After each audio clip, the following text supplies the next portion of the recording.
Beforehand, I want to explain to you first about small-scale chemistry. So what is it? Have you ever had that before? No, never. Never? Okay, I will explain to you.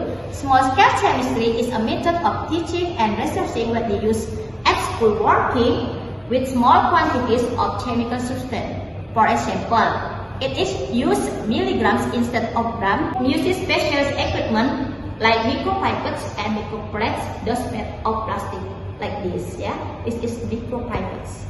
Okay, and now the chemistry practicum that we are going to do for today is electroplating. Who knows what is electroplating? Me, I know.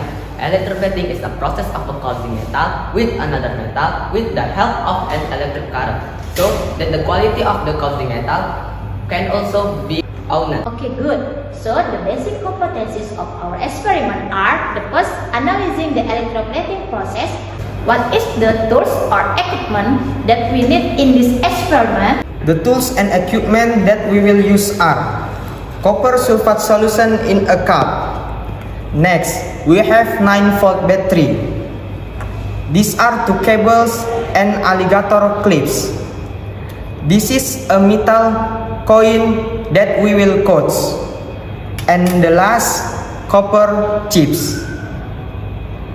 We have this boot cable and the alligator clip. I'm gonna clamp it into the battery.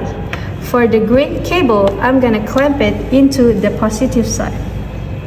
Then the red cable, I'm gonna clamp it into the negative side. Then I'm gonna take the metal coin and clamp it into the negative side. Then for the copper chip, I'm gonna clamp it into the positive side. I'm gonna call this green pole anoda and this red pole cathoda. Then I'm gonna soak this both thing into the copper sulfate solution. So we will soak this both thing into the solution, and we will let it work and wait for a moment while we also observe it. And after a moment, we will see is the coin color already changed or not. So let's see it. So as you guys can see, the original color of the coin before was a silver and now turned into a reddish brown, which is a metal color. So you can see it, right? So, the principle is because the electric current at the anode triggers a reaction to release electrons or oxidation at the anode.